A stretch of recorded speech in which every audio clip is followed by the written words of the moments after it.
Je donne la parole de Dieu pour le premier jour déjà. Pour ceux qui écrivent, Seigneur, je bénis ta parole dans nos vies. Accompagne-nous par ton Saint-Esprit. Oh Seigneur, nous voulons atterrir avec nos bénédictions. Toi, tu as dit, vous ne me cherchez pas en vain. Nous te cherchons pour te trouver. Donne gloire à ton Saint-Nom.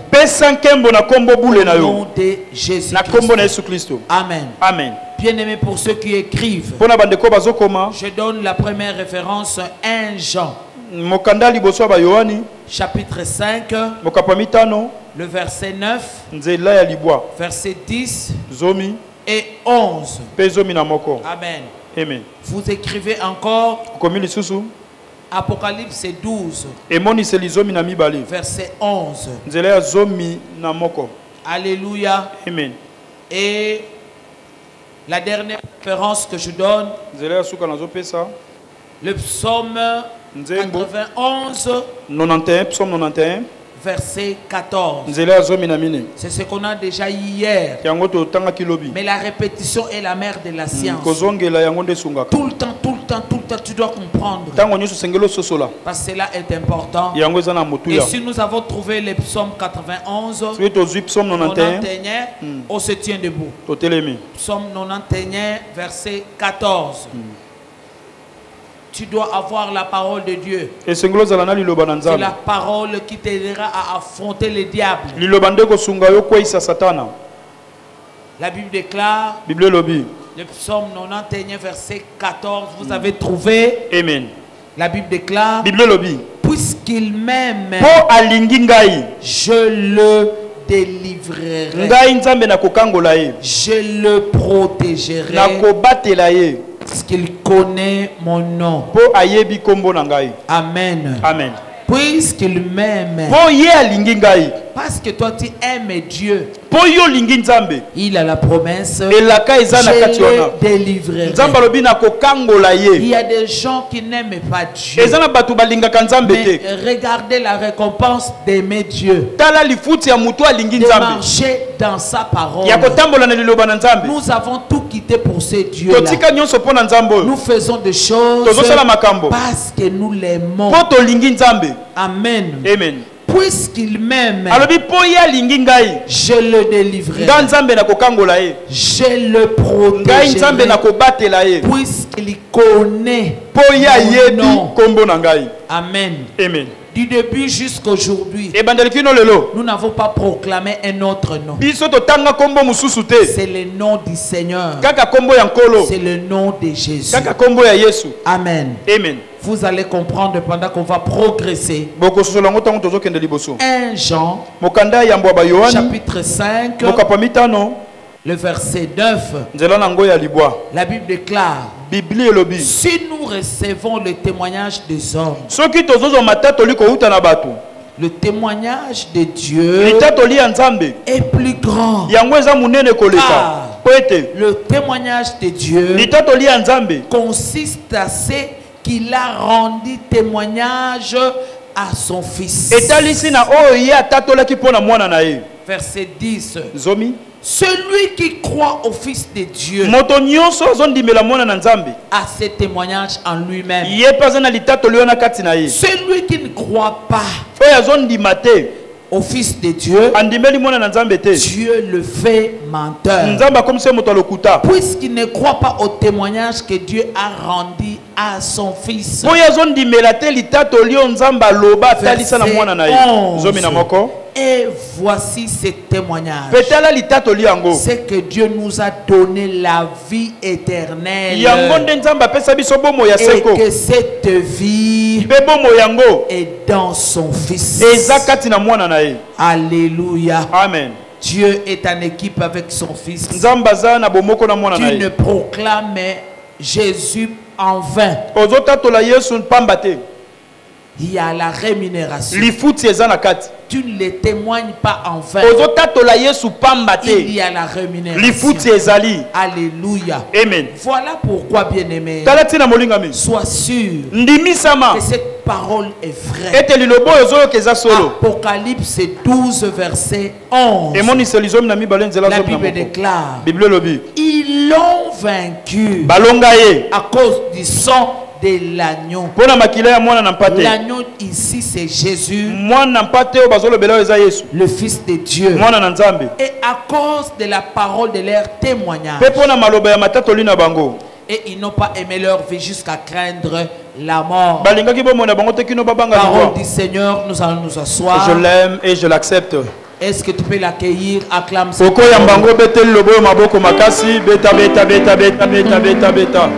Amen. Amen. Bien-aimé, les choses que nous disons aujourd'hui va t'aider pendant toute la montagne. Sinon, va t'aider toute ta vie. Parce que c'est ce que tu dois connaître. Toute ta vie, parce que tu dois découvrir. Bien-aimé, nous parlons de Jésus. La Bible déclare, puisqu'il m'aime, on aime qui? Jésus. Je le délivrerai. Bien-aimé, ce n'est pas en vain que tu aimes Jésus.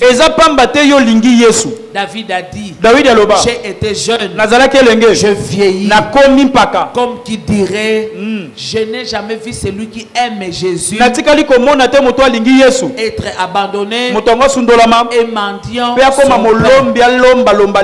Alléluia. Amen. Bien-aimé, puisqu'il m'aime, je le délivrerai.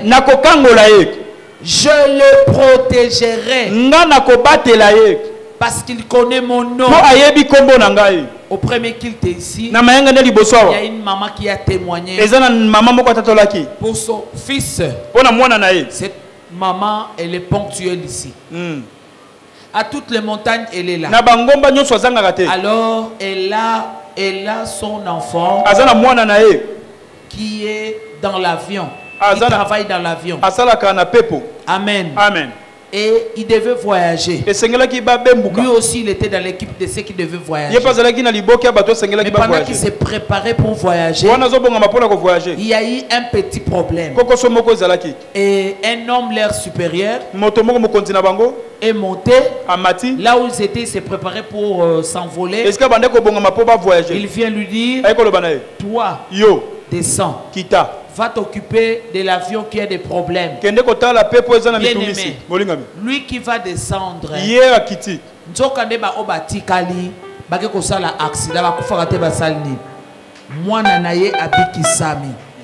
Dieu va te protéger.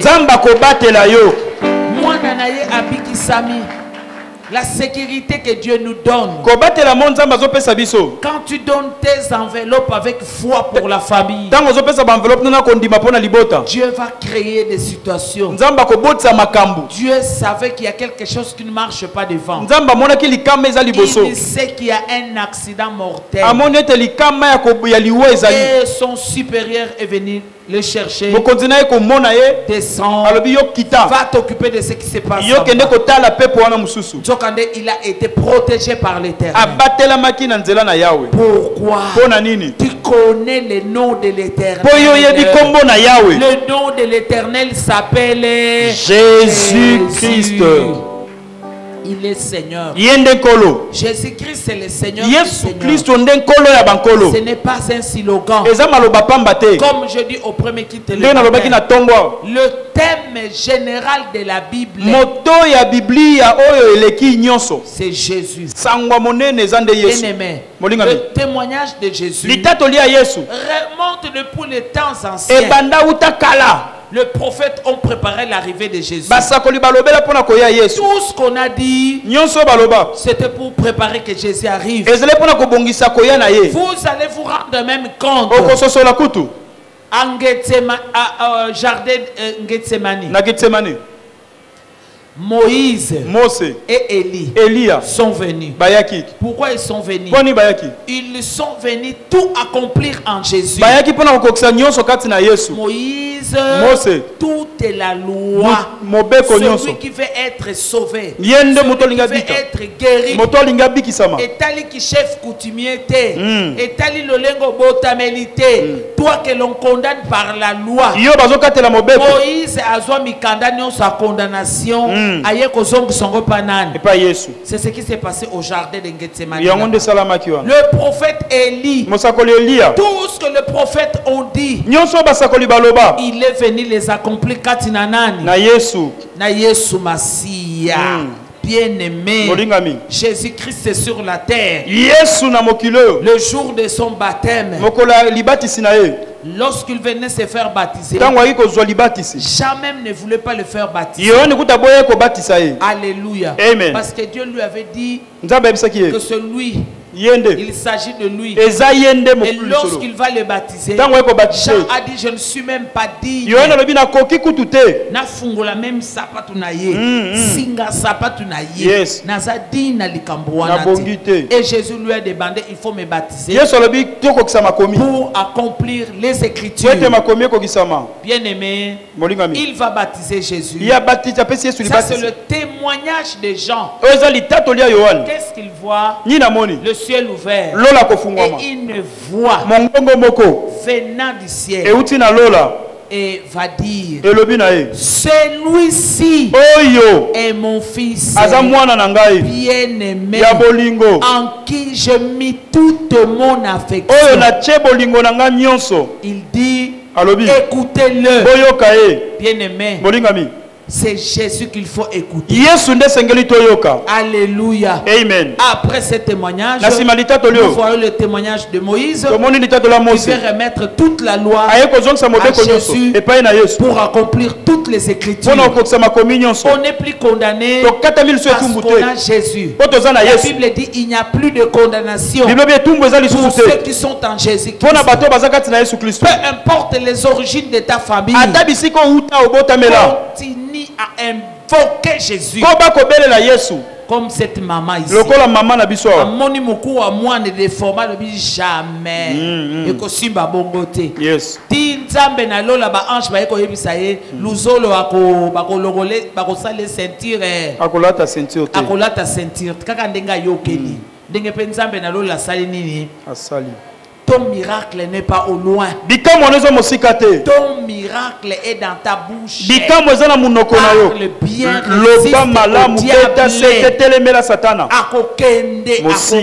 akokende. Kondimate satana beli soli boma, loba satana na zongu soli boma, ulingo tia na mutu nanga na kombo na Yesu. Amen. Amen. Amen. Tu parles à ta tête, lobi mutu nanga vanda, kimia na kombo na Yesu. Ne t'agite pas. Soit maï et si vous allez boire, si vous pesanga maï, au bon de na combo na Yesu. Maï na zome les aya nini ya kimia. Na kobela liboma. So kobela liboma okokobika. Oyebi liboma ezanini, obandiko longola bilamba, obandiko tambola balabala bolumbu. Okomi mutu pamba koboya kaba humiliation wana. Amen. Amen. Parle pour ta victoire.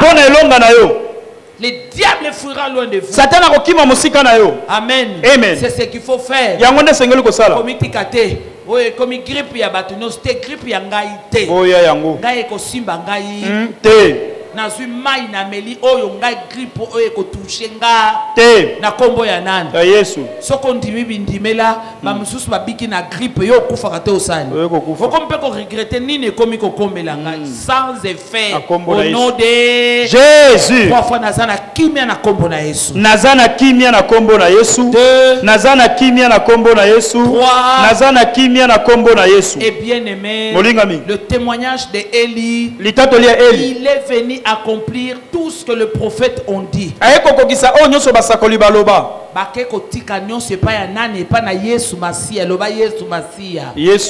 Bien aimé, le grand témoignage, comme nous avons lu dans 1 Jean, chapitre 5, 9 jusqu'au 11e verset.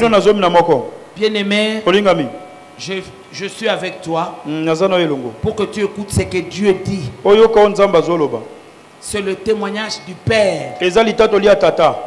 C'est le témoignage du Père. Il n'a pas témoigné un ange. Amen. Amen.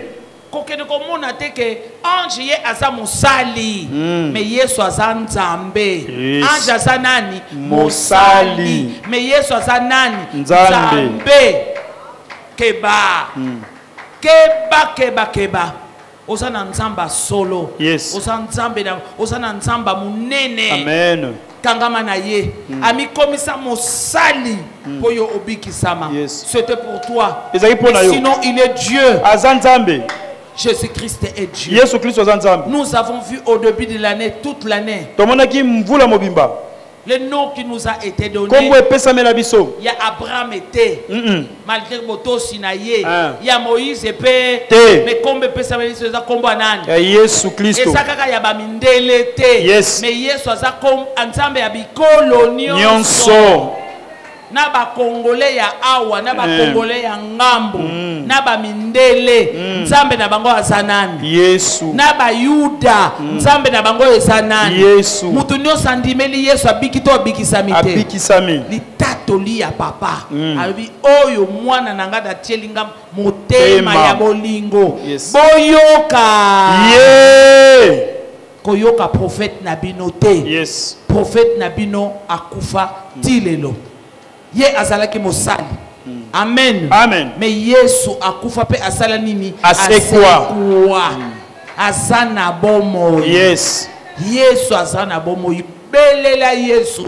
Changer likambo na likambo ekosala nini? Eko changer. Eko bongwana. Yes. Na kombo ya dani. Ya Yesu.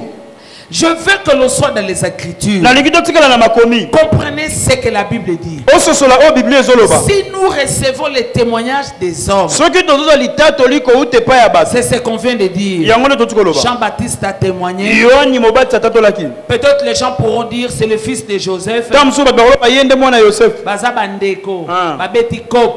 Non, Obiki sami na nzela ya nani? Ya Yesu. Eza kopia Jean-Baptiste na cousin na ye nani? Yesu te. Amen. Amen. Nzambe pe asala ka bongo. Alléluia. Bandeko na bandeko bakoko saela nzambe. Nzamba za bongo. Makambo nzambe moyo changeango. Ezate. Si nous recevons le témoignage des hommes, le témoignage de Dieu est plus grand. Amen. Amen. Car le témoignage de Dieu consiste en ce qu'il a rendu témoignage à son fils. Ye abengi c'est son fils. Yo pe benga ye c'est mon frère. Po ye mutakotinga epa ya tata. Amen. Amen. Ozo luka nini po obonga. Bonga na kombo ya nani? Ya Yesu. Longa na kombo ya nani? Ya Yesu. Yesu azankolo. Yesu azanani? Nkolo. Nkolo na bankolo. Yes. Alléluia. Amen. Quelqu'un avait posé la question. Mais Sarah aussi appelait son mari Seigneur. Sarah pas mandé ko benga mobali na nkolo. Non, wana ba Seigneur oyami esiamike. Minuscule. Ya mukie. Eka baba. Mais Jésus-Christ, yes. Seigneur des Seigneur. Alléluia. Amen. Amen. Ogobetela nkolo Yesu maboko le grand Seigneur. Gloire. Celui le Seigneur des seigneurs. Celui le maître de maîtres. Bien-aimé. Celui le nom qui nous a été donné pour ta victoire, pour être sauvé, pour être guéri. C'est le nom de Jésus. Alléluia. Amen. La Bible déclare le témoignage de Dieu est plus grand. Car le témoignage de Dieu consiste à ce qu'il a rendu témoignage à son fils. C'est Dieu qui a témoigné sur son fils. Dieu s'est fait fils.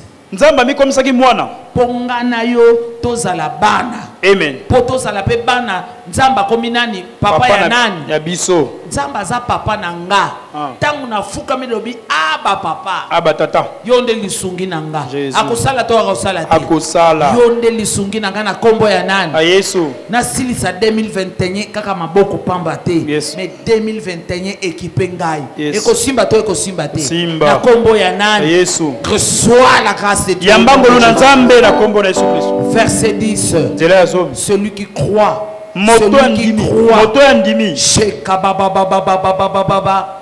qui croit au Fils de Dieu a ce témoignage en lui-même. Celui qui ne croit pas, Dieu le fait menteur.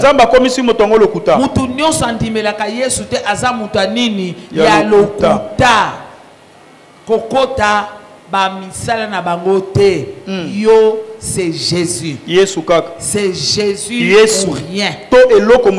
Alléluia. Amen. Puisqu'il ne croit pas au témoignage de Dieu, le témoignage que Dieu a rendu à son Fils. Témoignage, verset 11. Et voici ce témoignage. C'est que Dieu nous a donné la vie éternelle et que cette vie est dans son Fils. La vie éternelle est dans son Fils. Et kotika la bongo. Mutalinga ke na lola koleka na nzela nani ya Yesu. Na prophète songolo pakala te. Batu nyonso bazana ba prophète songolo pakala ba kende wapi lifelo. Malgré misala na bango balamu na mokilo yo, ozana Yesu te ozangi nini lola.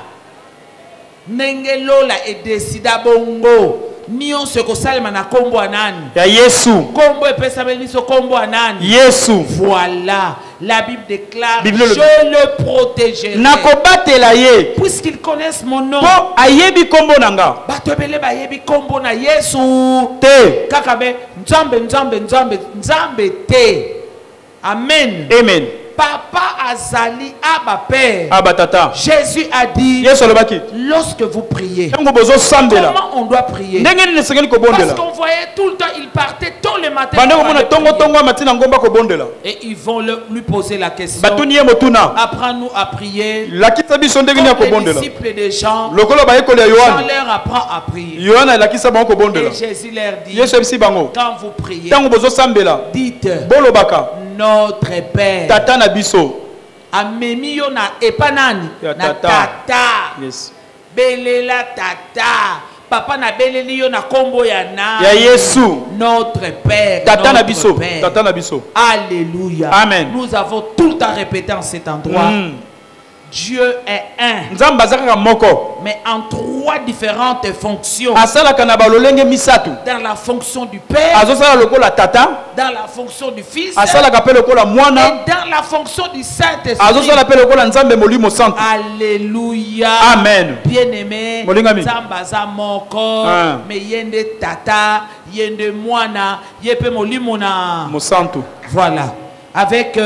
pendant que tu vas aux okola na molimo, okoyeba tata zanan. Akomi tata parce que toi tu dois voir un père. À cause de Jésus c'est notre frère. Il se fait fils. Poyo ozala na ndeko. Soko ndimeli ye bokomi banani. Bandeko. Et ye amemi wapi. Tata. La Bible déclare, nous sommes assis avec lui dans le lieu céleste, au-dessus des autorités, des dominations, au-dessus des blocages, des maladies. Satana linga linga te ozobonga. Amen. Osa yakobonga. Andi mandi mate osa yakobala. Andi mandi mate. Obiki sami na kombo anani. Na kombo anani. Au nom de Jésus. Bien-aimé, il faut connaître son nom. Celui qui est Seigneur. Celui qui est le véritable. Il faut connaître son nom. Bundana banguna na yo na kombo ya nani? Na kombo ya nani quand tu fermes la chambre. Olobi nzambe bakosala nga eloko moko te na kombo ya nani?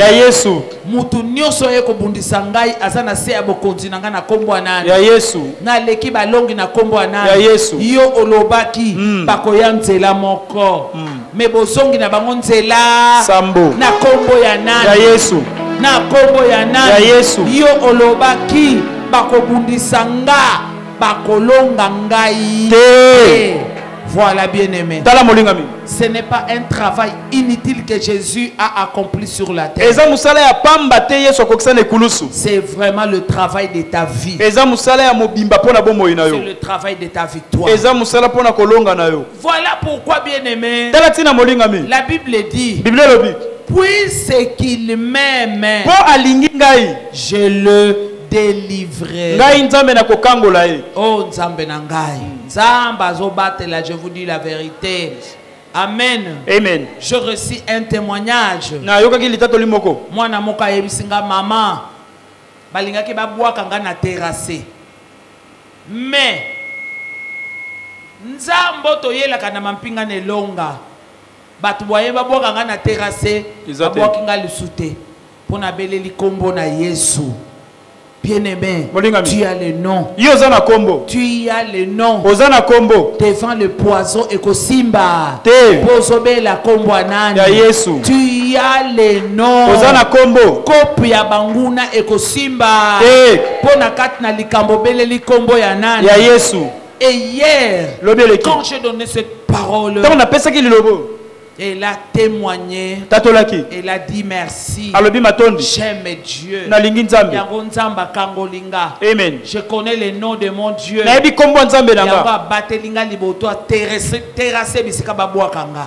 Aussi au moni batbalingi baboma yo kaka babwaka yo wapi bazui dal basalini bat bakoyeba voilà mais nzamba batelaka za alobi mama lobiti ozoteya na leli. Heureusement na sambe la kanzambe. Amen. Heureusement na yebi kombo ya nani. C'est ce nom là que toi tu dois connaître. Yangonde sengolo yeba. Oso kende hôpital bela kombo ya nani. Yesu. Okone kolobate ngana sana makaba coutume awezate. Okolonga na nzela coutume te. Coutume bien-aimé c'est la mort. Jésus a accepté tous ces coutumes-là. Pona yo okoma libre. Amen. Olingi nini pona nani pona Yesu. Naponi Yesu. Amen. Naponi Yesu. Amen. Nakotonga na Yesu elongo. Amen. Nakosala musala na Yesu elongo. Amen. Alléluia, lobi maman, merci pour le message d'hier. J'ai été protégé. Parce que na yebi kombo ya nkolo. Kolo kombo ne Yesu ma. Le nom du Seigneur. Comment nango pambate. Amen. Comment nango ezo simbate. Comment nango ke nazo luka nazo mone loko. Eloko ezali. Ozana eloko. Yako bate la main. Yako kango la main. Le nom de Jésus. Le nom de Jésus. Eko bate la yo dans la vallée de l'ombre de la mort. Le nom de Jésus. Je le protégerai. Puisqu'il connaît mon nom. Yo oyebi kombo anandi. Yo oyebi ka kombo mbanda. Okoma matin midi soir ozolela te pona nani? Tika mbanda wana yeba kombo anani. Yesu. Ye mutako kweisa mbanda wana. Amen. Yende mutako sala bango bakoya kofuka melayo. Ba mususu nzamba ko beta bango akozongisa bango na sima. Amen. Po ba ye ko simba yo. N'aie pas peur. N'aie pas peur. Tu dois connaître le nom de Jésus. Tu dois proclamer le nom de Jésus. Bon de la pona bana na yo na kombo anani. Yesu. Tato la ilonga likola bana na kombo anani. Yesu. Bien aimé ozaloza la te mo bateli oyo obele la ka awa. Kombo na inani. Yesu. Yesu Masia zo batela bana. Amen. Azobundela bana azobatela bana azobundela bana. Toi tu dois connaître le nom de Jésus. Singaloketo te. Yes. Maïté, mungwate, vignute, ekosale loko. Au nom de Jésus. Au nom de Jésus. Au nom de Jésus.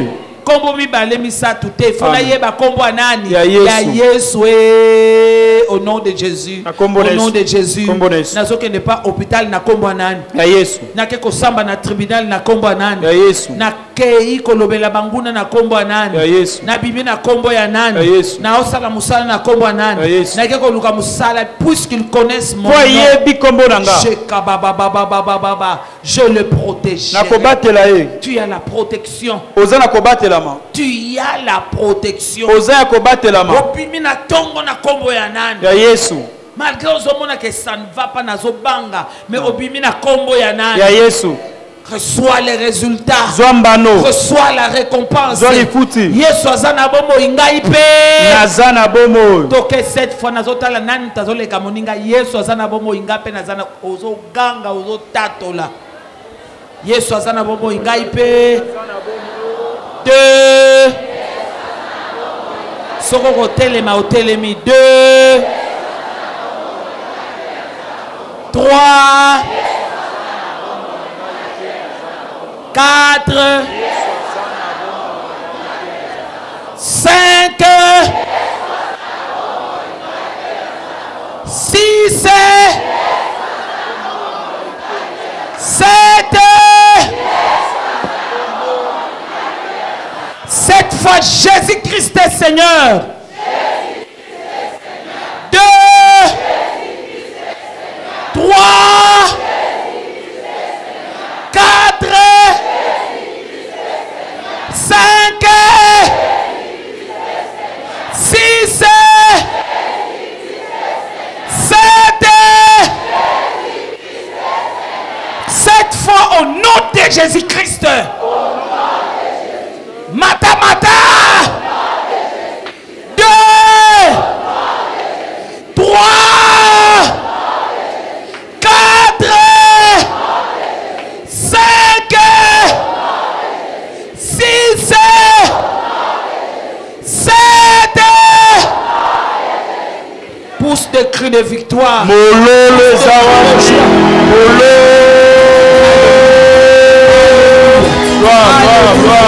Je connais son nom. Alléluia. Je connais son nom. Jésus. Il est Seigneur. Il est Seigneur. Je connais son nom. Il s'appelle Jésus. Jésus. Il est Seigneur. Il est Seigneur.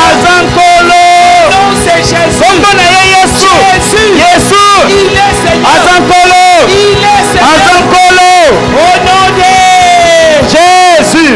Amen, amen, amen, amen, amen, amen, amen. Jésus. La victoire est de ton côté. Je le protégerai. Puisqu'il connaît mon nom. Tu marches avec le nom de Jésus. Tu connais le nom de Jésus. Na kombo ya nani ya Yesu na kombo ya nani ya Yesu na kombo ya nani ya Yesu Yesu azankolo une Yesu azankolo amen amen. Merci Seigneur. Merci Seigneur. Bien-aimé, c'est le témoignage de Dieu. Et voilà pourquoi la Bible nous dit dans Apocalypse 12, 11, ils l'ont vaincu à cause du sang de Jésus. Le sang a coulé.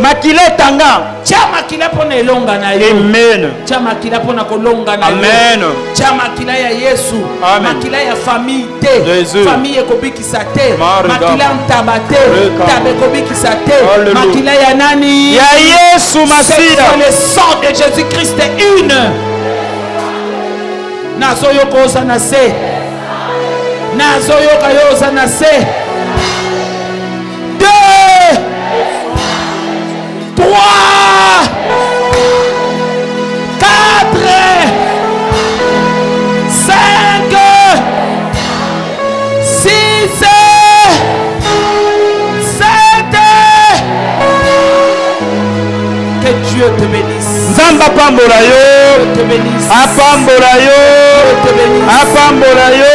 Que tu dois utiliser. Yango ne sengero salela. Tu dois utiliser. C'est ce que je dois utiliser. Ils l'ont vaincu. Motema nangai yokanga malam. C'est ce qu'on doit utiliser. Comme mangana singate, comme mangana mungwate, comme mangana vinyu. Kopiki sangate. Nazana makila ya nani? Ya Yesu. Nazana kombo ya nani? Ya Yesu. Yesu azana na zankolo. Zankolo. Elonga ezana kombo ya nani? Ya Yesu. Motema nanga tosa. Banda kimia. Amen, amen, amen. Amen. Parle à ton cœur. Lobela motema na yo. Diable aime bloquer ton cœur. Satan alingaka kutungisa motema. Pour te montrer. Watalisa yo. Médecin alobaki nini?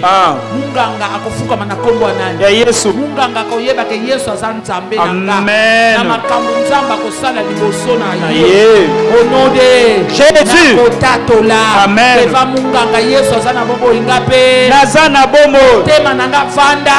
Kimia. Au nom de Jésus. Amen. Amen. Elonga ya Golgotha c'est notre victoire. Ezelonga nangai. Motema nanga vanda kimia. Kolakisa ngai teke lelo mokolo nini. Lelo, je prie le maître du temps et des circonstances. Elonga eza na mikolo te. Elonga eza na kombo na Yesu. Motema nanga vanda. Côté yanga le contraire te. Yes. Mais te yanga ke Yesu azana bomo ingai pe. Nazana bomo. Ils l'ont vaincu. Balonga ye molingami. À cause du sang. Bona makila ya mwana na pati. Et par la parole de leur témoignage. Pena matatoli na bango. C'est que tu témoignes. Oh zotatola. Et pesio cadeau ya elonga. Amen. Merci Saint-Esprit. Batoni bolimo sant. Nini nazomona. Nazomona lisusu plateau. On a mona qui la montagne passée.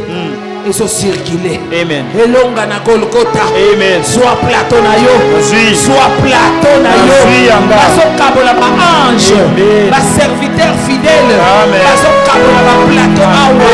Soit elonga na yo. Soit bikama na yo. Soit litato na yo. Au nom de Jésus. Ils l'ont vaincu. À cause du sang de l'agneau. Et à cause de la parole de l'Éternel. Bien aimé, que Dieu bénisse cette parole. Nous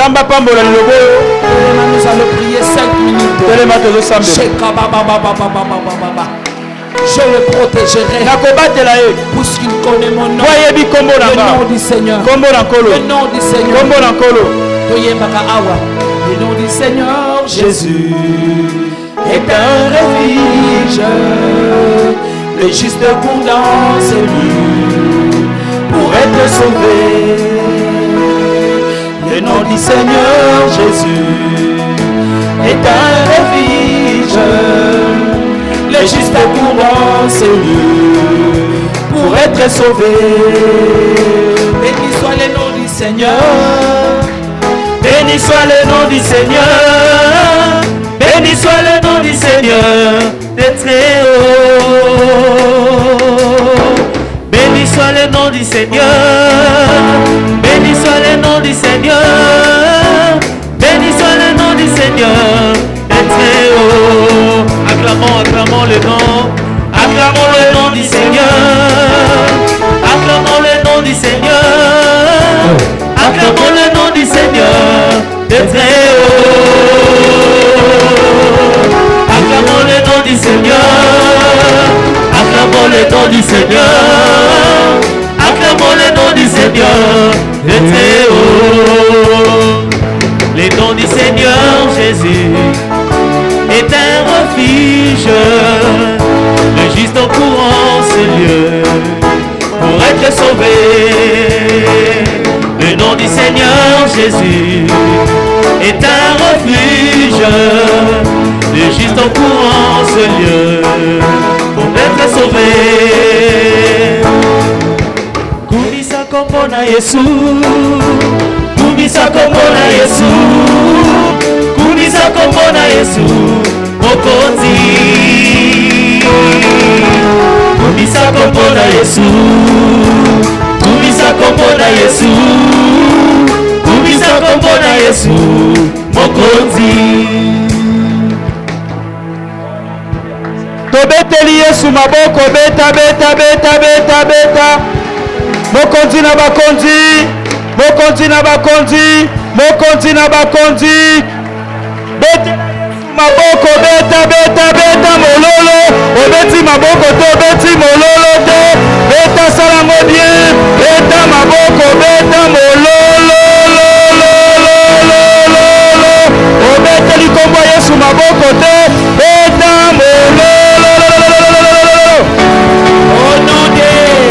Jésus. Maintenant, tu vas agir. Nous avons 5 minutes pour qu'on clôture.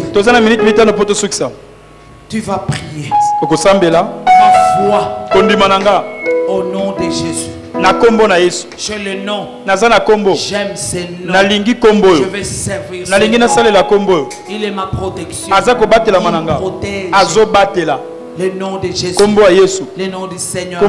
Tu dois connaître le nom de ton Dieu. Puisqu'ils connaissent mon nom. Amen. Amen. Commence à prier. Au nom de Jésus. Merci Seigneur. Natondi kolo. Na pamboli ozanzambe malam, na pamboli ozanzambe na bikam. Na kombo na Yesu. Au nom de Jésus. Na kombo na Yesu. Jésus Christ est ma victoire. Yesu Kristo zelonga nanga. Grande montagne. Ngomba monene. Tu le vaincu au nom. Olonga mi na kombo na Yesu. Alléluia, alléluia, alléluia. Na pamboli kombo na Yesu. Na lingi kombo na Yesu, na ndimeli kombo na Yesu. Na tomboli kombo na Yesu. Nazocha motema na kombo na Yesu. Ndako nanga pona Yesu. Bomo inanga pona Yesu na eko pambola yo. Nzambe malamu, nzambe na bikamu ezande yo. Na pamboli kombo na yo Yesu. Yesu na tomboli yo. Na musala nanga. Na tomboli Yesu. Dans ma vie, na bomo inanga, dans mon territoire, na mabele nangai, Jésus-Christ est Seigneur. Yesu Kristo zankolo, Jésus-Christ est Seigneur. Yesu Kristo zankolo. Élève Jésus. Molinga mitombola Yesu. Na tomboli Yesu elombeza Yesu. Na tomboli Yesu mosungeza Yesu. Na tomboli Yesu mobateleza Yesu. Na tomboli Yesu elonga eza Yesu.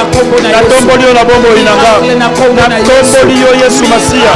Na tomboli yo Nzambe na bishamwa. Na Nzambe na Nzambe ya tangwa suka. Na tomboli yo. Na tomboli yo Yesu na binanga. Na tomboli yo Yesu na bomo inanga. Na tomboli yo Yesu. Na tomboli yo Yesu mobateli. Na tomboli yo Yesu mokangoli. Na tomboli yo Yesu yonde kobatela mananga. Na tomboli yo na Yesu Kristo zankolo. Na tomboli yo Seigneur. Na tomboli yo. Na tomboli yo Nzambo ya longi saka. Matondi kolo. Oza bomo ingo nanga. Oza elonga ponanga. Na tomboli yo Seigneur. Na tomboli yo Nzamba. Na tomboli yo mosungi mala. Na tomboli yo Nzambe na bibelo. Otombwama. Tombwama na yo. Naza na nzoto makasi. Na kangolami. Na batelami. Na tombwami na kombo na Yesu. Na tomboli yo. Na tomboli yo Jésus. Na tomboli yo Yesu. Nzamba motema malamu. Na tomboli yo Yesu. Nzambe mobateli. Kotombwama na ngeza Yesu. Na tomboli yo Seigneur. Nzambo ya lakaka pia kokisaka. Na tomboli yo. Na tomboli yo. Na tomboli yo. Na tomboli yo. Elombe ya bina nga na tomboli yo. Matondi pona koyanolanga. Na kombo na Yesu. Na kombo na Yesu. Naza koleka balo. Na tomboli yo Seigneur. Na tomboli yo Nzamba bilembo. Na tomboli yo mosungi mala. Na tomboli yo Yahweh. Na tomboli yo Yahweh. Na tomboli yo. Na tomboli yo. Na tomboli yo Nzamba bilembo. Nzamba bikamwa. Na tomboli yo Elombe. Na tomboli yo le Dieu capable. Otombwama na bomo inanga. Otombwama na bina ngai. Na tomboli yo Seigneur. Na tomboli yo Nzambo ya kulukisaka. Nzambo ya batelaka. Nzambo ya longisaka. Na tomboli yo Seigneur. Na tomboli yo. Otombwama Seigneur. Jésus. Élève le main. Tombola maboko. Avec foi et confiance. 3 fois Jésus-Christ est Seigneur. Jésus-Christ est Seigneur. Amen. Jésus-Christ est Seigneur. Amen. Jésus-Christ est Seigneur. Tu répètes après moi, je crois et je proclame. Je crois et je proclame. Selon qu'il est écrit. Selon qu'il est écrit. Puisque j'aime Jésus. Puisque j'aime Jésus. Il me délivre. Il me délivre. Il me délivre à tout moment. Il me délivre à tout moment. Parce que je l'aime. Parce que je l'aime. Il me protège. Il me protège. Parce que je connais son nom. Parce que je connais son nom. Il est Seigneur. Il est Seigneur. Il s'appelle Jésus. Il s'appelle Jésus. Celui que le Père a témoigné. Celui que le Père a témoigné. Celui que les prophètes ont témoigné. Celui que les prophètes ont témoigné. Celui que les anges ont témoigné. Celui que les anges ont témoigné. Moi aussi ce soir. Moi aussi ce soir. Je témoigne Jésus. Je témoigne Jésus. Jésus ma victoire. Jésus ma victoire. victoire. Jésus ma réponse. Jésus ma réponse.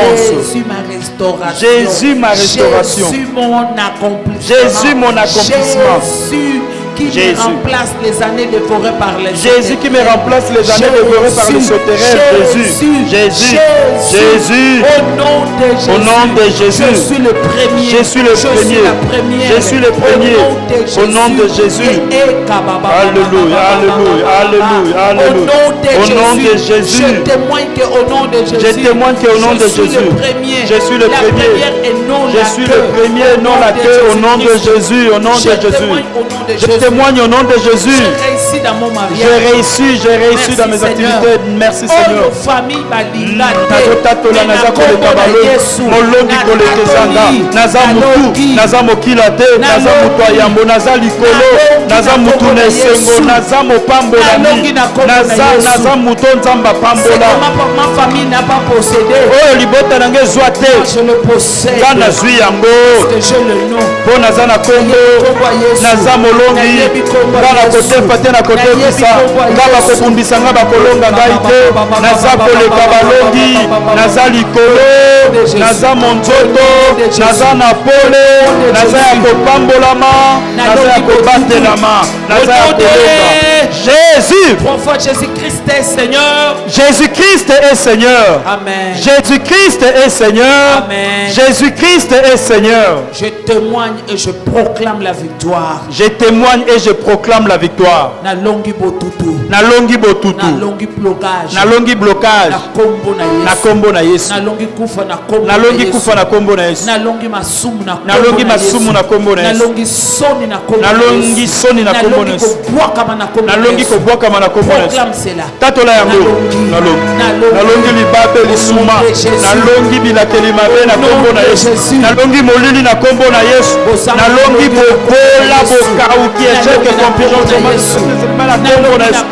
Na longi nyonso molili na kombo na Yesu. Na longi maloba bamuna na longi ba piège bamuna na longi mitambu bamwangu ya satana na longi na kombo na Yesu. Na longi échec na longi blocage na longi kufa na longi malédiction na longi haine na longi jalousie na longi na kombo na Yesu.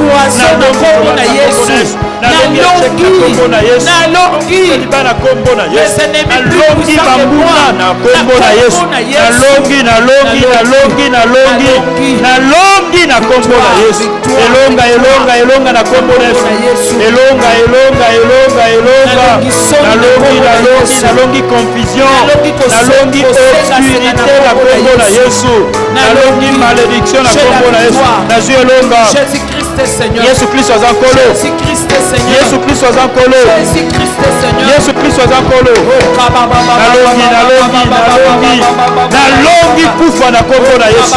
Na longi malédiction maladie na kombo na Yesu. Na longi na longi na longi molimo ba accident na longi yango na kombo na Yesu. Naza na elonga elonga na kombo na Yesu. Na longi basango mabe na longi yango elonga elonga elonga elonga na kombo na Yesu.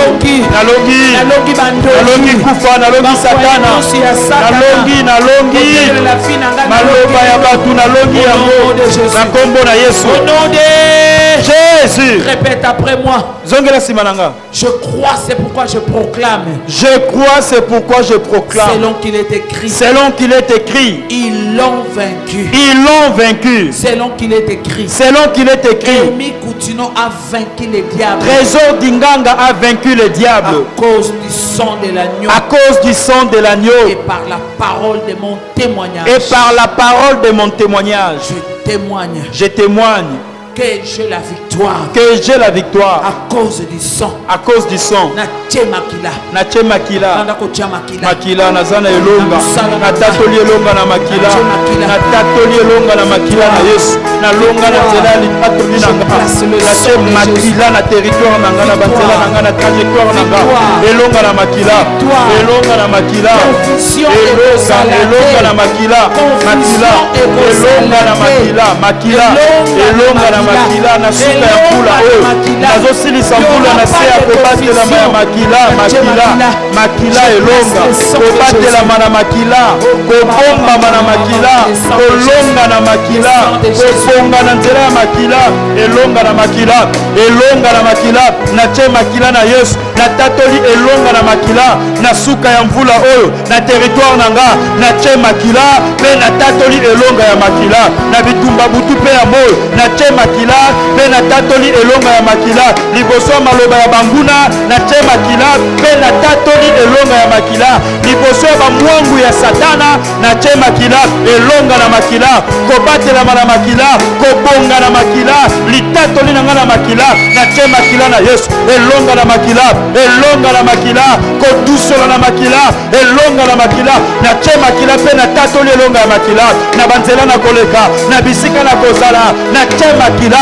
pe na tatoli elonga na makila na ba rencontre ba rendez-vous nyonso na tie elonga ya makila na butu na tie makila na moi na tie makila elonga ya makila na tatoli elonga na makila na Yesu elonga na makila na Yesu le sang de Jésus elonga na zako de kabalongi na tina ya makila na longa na butu na tina ya makila na longa na moi na tina ya makila na longi satana na tina ya makila na longi kufa na tina ya makila na zako le kabalongi na nzela ya makila na Yesu na zako batelama na nzela ya makila na Yesu na zako kangolama na nzela ya makila na Yesu na tatoli délivrance na makila na tatoli kobatelama na makila na tatoli elonga na makila na tatoli kimia na makila na tatoli litatoli ya malamu na bomoi na nga au nom de Jésus. Amen, amen, amen. Amen. Je crois en cela au nom de